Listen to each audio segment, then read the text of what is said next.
My name is Daryl Wendt, as Sandy said, and I'm blessed to be a second-generation owner of a manufacturing business here in Houston. We're a 48-year-old business that employs 65 people serving the steel building industry. What we do is hard work that requires very physical labor. Almost 10 years ago, I got involved in prison ministry through a program called Kairos. We put on a 3-day spiritual retreat inside the prison walls at the Daryl Wendt unit in Sugar Land. It's been life-changing for me. I was a very conservative, lock them up and throw away the key kind of guy. But through this program, I've learned that many of these guys are just like me, but they just didn't have the same kinds of chances that I did growing up. And although I grew to love many of these guys, my company policy was not to hire anyone who's been incarcerated. My thinking was evolving, you might say.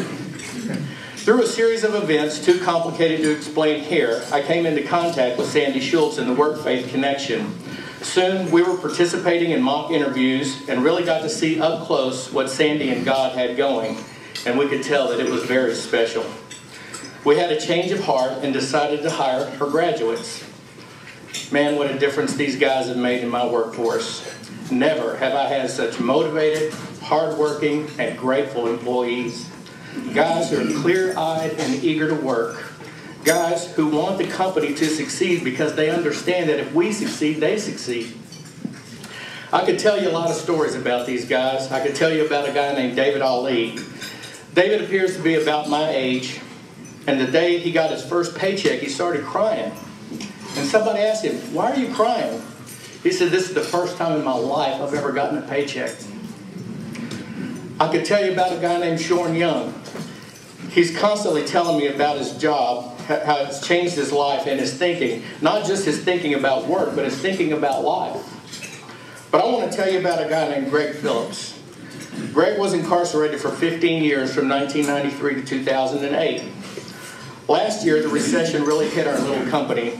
Since we're national and in the construction business, we got hit especially hard. We had layoffs, but at the time, that wasn't enough. I had to ask all of my employees to take a 5% pay cut to make ends meet. Nobody really complained. Everybody could see what was going on. And we have an open door at Metallic Products, and the VP of Manufacturing came in one day and said Greg Phillips wanted to come in and talk to me. I said, sure. Although Greg was fairly new with our company, he was well on his way to becoming a first-class leader in our organization. He came in and closed the door, and he said that he understood everyone was taking 5%. Now, Greg's a pretty big guy, and he wasn't smiling. And I was starting to feel a little intimidated. He said, "Daryl," he said, "you have to understand, for all those years I was in prison, I had nothing." He said, "I had absolutely nothing." And he said how this job meant everything to him. And then he hit me with it. He said, "Daryl, I'll take a 10% cut if you need me to." I just sat there trying to wrap my mind around that. In 30 years of doing what I'm doing, I've never had an employee make that kind of offer. Once I sort of recovered, I assured him that, "No, Greg, I'm not going to ask you to make any more of a sacrifice than anyone else, and that we would all get through this together."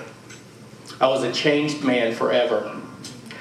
Today, Greg is a high-performance team leader with direct supervision over 23 other employees. And because of his hard work and leadership, along with others, the 5% was restored this year.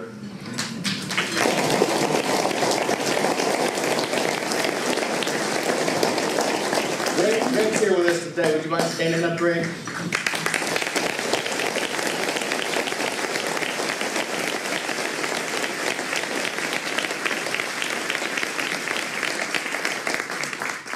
You know, small businesses are like diamonds. They have many facets, and you're constantly looking at all of them and trying to make decisions based on what you see. You'd think that after all these years that I would know every facet intimately. Sandy and I were talking one day, and she told me that not only was I making a difference in one man's life, but I was making a difference in the lives of families for generations to come. Wow, that was a facet of the diamond I'd never seen before. Thank you.